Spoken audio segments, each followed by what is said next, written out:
Merci. Donc je tenais d'abord, bien sûr, comme tout le monde, à remercier la HDO de l'opportunité qu'est cette prise de parole dès la première année de ma thèse. Donc aujourd'hui, je vous parlerai de la Révolution américaine et de la violence politique. Et je commencerai par vous parler du sceau de Thomas Jefferson, sur lequel on peut lire sa devise « La rébellion face au tyran est obéissance à Dieu ». Jefferson la proposa pour devenir la devise officielle des États-Unis en 1782, mais les autres pères fondateurs lui préférèrent E pluribus unum, mais pour autant, est-ce qu'ils l'ont refusée parce que cette devise était particulièrement belliqueuse? Rien ni moins sûr au vu de leurs agissements pendant la Révolution. Et pourtant, la tradition veut que l'opposition politique se limite au débat d'idées et non à l'échange de coups, mais il arrive parfois que la violence soit utilisée, notamment pendant les révolutions. Et donc la question se pose, s'agissait-il, pour ces pères fondateurs, d'une méthode légitime d'action politique ou alors d'une méthode, d'un moyen de dernier recours lorsque toutes les autres tentatives de débat ont échoué? Par violence politique, j'entends un recours à la force, physique ou symbolique, par l'État ou par le peuple, mais ayant des conséquences concrètes dans l'espace politique, selon les définitions conjointes de Rémi Lefebvre et Pierre Bourdieu. Cette violence politique est particulièrement bien exprimée dans les révolutions, et bien sûr dans la Révolution américaine, puisque dans ce cas-là, la révolution advient précisément parce que les colons se sentent sous le joug d'une violence symbolique de l'État anglais de la métropole. Donc la violence physique deviendra, selon eux, une forme de réaction à cette violence, créant ainsi un cercle vicieux, très bien résumé par Thomas Trenchard et John Gordon, deux auteurs anglais, dans cette maxime, je cite, « Quand la loyauté se tourne en indifférence, l'indifférence deviendra bientôt haine, à la haine répondra la haine, le ressentiment peut produire la tyrannie, et la rage, la rébellion. » Donc, ces penseurs anglais, Thomas Trenchard et John Gordon, représentent parfaitement les porte-paroles libertariens qui influencèrent grandement la Révolution américaine et dont l'existence seule démontre une forme de porosité outre-Atlantique de ces idées. Et on retiendra pour cette intervention deux grands pôles de cette tradition. D'abord Locke, qui fonde une idée du droit de résistance, et ensuite Trenchard et Gordon, qui durcissent ce lexique et rendent la violence pensable, comme on va le voir. Bien sûr, on ne peut pas réduire l'usage de la violence à ces simples théorisations et à cette filiation, puisque si les révolutionnaires ont sans doute lu ces textes et se sont inspirés de ces auteurs, une révolution n'advient pas comme ça, et l'usage de la force est principalement inspiré par une foule qui, à grande majorité, n'est pas rationnelle, ou en tout cas n'a pas lu toutes ces théories. C'est pourquoi je vous propose d'étudier en ce sens les textes pré-révolutionnaires américains sur la période 1765-1776, afin d'y chercher les fondements du droit de résistance dans cet espace qui justifieront la révolution armée, à commencer par une première partie sur la théorisation du droit de résistance et une seconde partie sur l'application, la mise en pratique de cette violence. Donc commençons avec les origines anglaises de cette théorisation. Pour cette partie, on s'appuie principalement sur le travail de Bernard Bailyn et ses origines idéologiques de la Révolution américaine qui font largement autorité dans le milieu. Livre dans lequel il explique que si Locke est central dans la pensée américaine de la Révolution, Trenchard et Gordon sont, je le cite, avec les traités de Locke, les écrits qui font le plus autorité. Donc on va tâcher de passer au peigne fin ces deux ouvrages, donc le second traité du gouvernement civil pour Locke et les 14 letters de Trenchard et Gordon qui sont leurs principal écrits. Donc pour commencer chronologiquement par Locke, on appuiera sur le fait que si la pensée de Locke chez les juristes est largement connue et expliquée, toute une partie de ces théories sont, disons, rendues secondaires malgré une importance énorme dans les théorisations de la Révolution américaine et notamment sur le concept de pas de taxation sans représentation dont Locke est un des créateurs. Dans la théorie de Locke, les droits naturels, les trois droits naturels que sont liberté, propriété et sûreté ou droit à la vie, sont un ensemble uni. La liberté permet, par l'usage de son corps, la propriété, par la productivité, et cette propriété est protégée par le droit à la sûreté ou à la vie. Ça implique qu'une attaque sur un seul de ces droits est une attaque sur tous les droits. Donc, une attaque sur la propriété, par exemple que ferait un voleur, constitue aussi une attaque sur sa liberté et sur sa vie, indirectement. Cela implique pour Locke qu'un voleur qui tente de vous prendre votre bourse sur un grand chemin attaque votre vie et vous avez le droit de le tuer directement. Donc, vision très extensive de la légitime défense. Mais un gouvernement qui attaque votre propriété en prenant une taxation qui ne serait pas représentative et donc irrégulière, attaque donc votre propriété, donc il attaque votre liberté et votre vie. Eh bien, Locke en tire toutes les conséquences, puisqu'il écrit « Comme un tyran agit alors sans autorité, on peut s'opposer à lui tout de même qu'à tout autre qui envahirait de force le droit d'autrui. » Donc, on voit ici le parallèle avec le voleur, et il écrit donc « Il dut être permis de donner de grands coups de sabre sur la tête à un roi tyrannique, qui lèverait un impôt sans consentement. » Trenchard et Gordon reprendront ce parallèle entre criminel et tyran, bien que développant une pensée moins systématique, et l'étendront à un autre parallèle entre tyran et animal. Ils ajoutent une figure de loup affamé, et après tout, n'avons-nous pas le droit de tuer un loup qui nous attaque pour nous protéger? Personne ne conteste ce droit. Donc, en assimilant le tyran à un animal sauvage, il laisse entendre, et de manière parfois très explicite, qu'il est légitime de tuer ce tyran. Chez Trenchard et Gordon naît donc une version presque proto-populiste de Locke, dans laquelle le peuple est par définition plus important que le prince, et le prince est par définition le pire des criminels dès qu'il sort un tout petit peu de ses prérogatives. Donc, Locke pose les bases d'un droit de résistance, et Trenchard et Gordon reprennent ce droit pour le radicaliser encore plus et admettre un usage de la violence extrêmement large dès que le droit de résistance est légitime. 40 ans plus tard, ces visions de la violence s'exporteront et seront reprises par les penseurs américains de la Révolution. Donc, on ne rappellera pas, par manque de temps, la série d'actes qui ont constitué les bases de la Révolution américaine, mais on se contentera de réagir aux réactions à ces actes, à commencer par le Boston Pamphlet en 1772. Samuel Adams et le comité de correspondance de Boston reprennent l'argumentaire lockéen de l'imposition sans consentement. Les trois droits qu'on y retrouve sont les mêmes, vie, liberté, propriété, et Locke est même cité explicitement à plusieurs reprises dans le texte. L'argumentaire sur l'imposition est le même, un gouvernement non représentatif qui vote une imposition commet une atteinte à la propriété non consentie, donc un vol. Les liens avec la pensée anglaise sont très clairs, mais Samuel Adams et le comité de correspondance pourraient être une exception dans la Révolution. Cependant, il n'en est rien. On retrouve dans le travail de Bernard Bailyn le pamphlet qu'il considère comme le premier pamphlet révolutionnaire américain, c'est-à-dire le droit des colonies prouvé de James Otis en 1764. Donc on remonte très haut. Et dans ce pamphlet, déjà, James Otis donne une vision très anglaise du droit de résistance. Locke est ici aussi cité à plusieurs reprises. L'auteur reprend la fameuse maxime popularisée par Locke, Salus populi suprema lex esto. Il reprend l'idée du droit de résistance, allant jusqu'à qualifier d'idiot celui qui refuserait un droit de désobéissance, et il écrit, je le cite, « Le peuple supportera de nombreuses choses avant ne serait-ce que de murmurer contre ses dirigeants. Mais, une fois qu'il est complètement levé et sérieux contre ceux qui souhaitent le rendre esclave, sa puissance est irrésistible. » On sent ici une claire influence de Trenchard et Gordon dans l'ampleur que pourrait prendre la violence en cas de soulèvement. Mais ce ne sont pas les seules influences des Cato's Letters, puisqu'on y retrouve aussi l'assimilation du tyran à un criminel, à un animal sanguinaire, à un loup, et on retrouve aussi des références antiques déjà présentes dans les Cato's Letters, références à Brutus et des références bibliques aussi, par exemple Samson. Donc la porosité d'idées déjà démontrée par Bernard Bailyn semble aussi s'étendre aux idées de violence politique et à la conception du droit de résistance américain.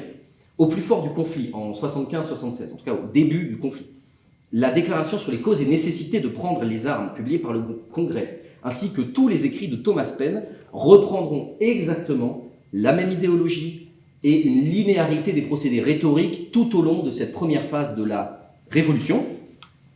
Ce qui nous apparaît donc comme être les deux principaux fondements théoriques de la violence politique lors de la Révolution américaine, c'est dans un premier temps une théorie lockéenne de la propriété et de la taxation justifiant un droit de résistance, et deuxièmement un lexique radicales dont les porte-étendards seront Trenchard et Gordon, mais ce ne sont pas les seuls à avoir utilisé ce lexique, qui aura eu un succès très très faible, très très minoritaire en Angleterre, mais qui sera par contre très largement repris dans le climat américain, dans les colonies. L'addition de ces deux aspects nous amène non seulement à un droit de résistance, mais à un droit de violence, grâce à Trenchard et Gordon, puisque l'un ne va pas sans l'autre. Mais nous commettons peut-être ici une erreur ou un a priori trop fréquent, c'est que nous considérons que chacune des actions violentes exercées pendant la Révolution se trouve réfléchie, théorisée après avoir lu Locke, Trenchard et Gordon pendant des heures, mais rien n'est moins sûr. C'est pourquoi je vous propose désormais d'étudier la pratique. Qu'en est-il concrètement? Eh bien, il existe une forme de dualité permanente dans les actes de violence au sein de la première partie pré-révolutionnaire américaine, puisqu'on a choisi de diviser cette période 65-76 en deux parties. D'abord, la période 1765-1773. Dans cette période, la violence est majoritairement colérique, pour reprendre une formule de Philippe Brault, c'est-à-dire une violence explosive, irréfléchie, là où, à partir de 73, on retrouve une version plus instrumentale de la violence, c'est-à-dire violence actionnée comme moyen d'atteindre des fins particulières par des groupes organisés. Et cette distinction se trouve particulièrement bien expliquée, mais disons illustrée, chez Samuel Adams toujours, et plus précisément dans l'espace de Boston. Pour choisir la limitation en 73, eh bien, on a étudié sémantiquement les travaux de Samuel Adams pour en tirer les occurrences de tyrannie et de violence. Alors j'ai tous les noms, je ne vais pas vous les lire, je vous rassure, mais ce qu'il faut retenir, c'est que tous les 3 ans à peu près, chez Samuel Adams, le nombre d'occurrences de tyrannie dans ses écrits double. Et à l'inverse, le nombre d'occurrences de violence est divisé par 2. Ce qui est très important à noter, c'est que l'usage de violence, du terme de violence chez Samuel Adams, dans la grande majorité des cas, fait référence à la violence exercée par le peuple et non pas par l'État. C'est-à-dire que dans la majorité des cas, c'est pour justifier, défendre, minimiser des violences populaires, des émeutes, etc. Donc, ce qu'on en tire de cette division, c'est qu'à partir de 73, en l'espace d'1 an, on a multiplié par 2 le nombre d'usages de tyrannie et divisé par 2 le nombre d'usages de violence, que donc Samuel Adams cesse de réagir aux violences, cesse de minimiser et de défendre les violences, comme on va le voir juste après. Et par contre, Samuel Adams augmente la fréquence à laquelle il qualifie le pouvoir anglais de tyrannique, et donc on peut en déduire assez facilement en lisant ses écrits qu'il se considère désormais officiellement en tyrannie, que donc la violence s'en trouve justifiée par la nature du gouvernement sous lequel il vit. Mais voyons d'abord la première partie, 65-73. Eh bien, on peut citer les premières grandes émeutes de la Révolution américaine, celle de 1765, violence colérique issue d'une foule chauffée à blanc, mais pas préparée. La réaction de Samuel Adams est la même que celle qu'il aura systématiquement sur cette première période. Les violences sont justifiées a posteriori par un jeu de responsabilité qui retomberait sur le pouvoir anglais. Il écrit par exemple en 1771 sur ses journées d'août que le 14 août 1765 est un jour dont on devra se souvenir pour toujours en Amérique. Il ne dit pas que c'était de bons événements, mais que c'était des événements importants, à l'inverse de ce qu'on verra juste après. Sur le massacre de Boston en 1770, c'est-à-dire des émeutes qui menèrent à 5 morts à Boston, la réaction de Samuel Adams en 71 est explicite. Même si la foule a agressé des soldats, tenté de prendre leurs armes, essayer de briser leurs armes, jeter des boules de neige avec des pierres dedans, ou commis quelque autre violence que ce soit, il écrit « Je demanderai qui a fait la première attaque. S'il y avait une assemblée illégale, laquelle était-elle? S'agissait-il du peuple ?» Donc, dans cette période, systématiquement, comme ça a été montré ici, eh bien, la violence est certes conspuée, mais elle est justifiée et minimisée. Non seulement elle n'est pas pensée a priori, mais elle est a posteriori décrite comme un acte de légitime défense face à la violence d'un État, symbolique ou réel. Face à cette violence imprévue, le révolutionnaire Samuel Adams ne peut pas grand-chose en fait. Donc, à défaut de pouvoir l'empêcher, il va la justifier, il va la minimiser avant de reprendre son travail majoritairement pacifique de pamphlets, de pétitions, de boycotts, mais telle ne sera pas sa réponse indéfiniment, puisque à partir d'environ 1773, il changera complètement de version.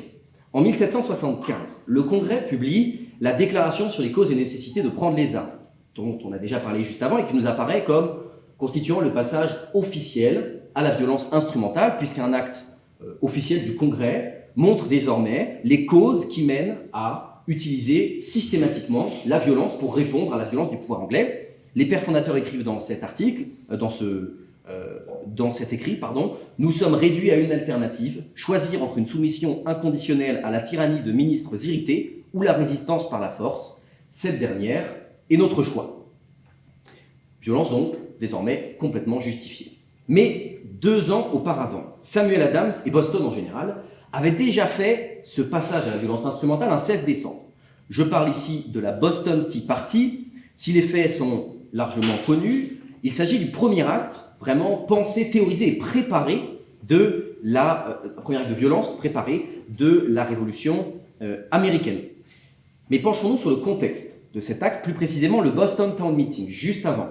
Lors de ce meeting, Samuel Adams a prononcé une phrase presque mythologique. Je cite, « Cette réunion ne peut plus rien faire pour sauver le pays ». Alors, la phrase est lourde de sens, en ce qu'il entend que la résistance pacifique mise en place pour l'instant ne sert plus à rien et qu'il faut agir autrement. Mais on peut également l'interpréter différemment et dans un sens plus lockéen. Rien ne peut plus être fait. Pourquoi ? Car la tyrannie est arrivée. Et si telle tyrannie est arrivée, selon Locke, elle dissout le gouvernement. En dissolvant le gouvernement, elle dissout toutes les assemblées et tous les moyens légaux de contrer cet État. On se retrouve ainsi à l'état de nature pour défendre ses droits, son droit de propriété majoritairement, dans le cas des axes qui augmentent la taxation. Et comment défend-on sa propriété à l'état de nature ? Par la violence. Donc, concernant la Tea Party, Samuel Adams écrira que nos ennemis doivent admettre que ces personnes ont agi selon des valeurs pures et intègres. Les valeurs au nom desquelles cet acte a été préparé sont, avant même l'acte, de bonnes valeurs, à l'inverse de la réaction qu'il avait avant, où les valeurs ne sont peut-être pas bonnes, la violence est peut-être discutable, mais en réalité ce n'est pas vraiment de leur faute. Un autre acte qui démontre le changement de conception de la Révolution par Samuel Adams, c'est la création des comités de correspondance en 1772. Pour faire simple, l'objectif de ces comités, c'était de relier toutes les villes, toutes les assemblées autour de Boston, de faire circuler les textes, de faire circuler les idées pour préparer véritablement une résistance organisée, donc préparée, théorisée, idéologisée, là où avant elle n'était que localisée et explosive. En outre, à partir de 1773, Samuel Adams arrête complètement de réagir à tous les événements violents. Il ne réagira pas, par exemple, à la fusillade de Lexington, pourtant moment crucial de la Révolution américaine. Il n'en écrira rien à part 10 ans plus tard pour dire que c'était une bataille glorieuse.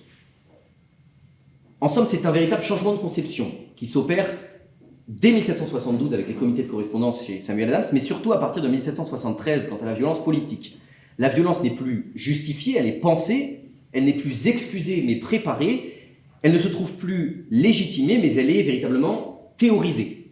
Le débat n'a plus lieu d'être, il est refusé puisque les Anglais ont été trop loin et le discours déshumanisant et criminalisant trouvé chez Trenchard et Gordon comme chez d'autres participe largement à cette interprétation.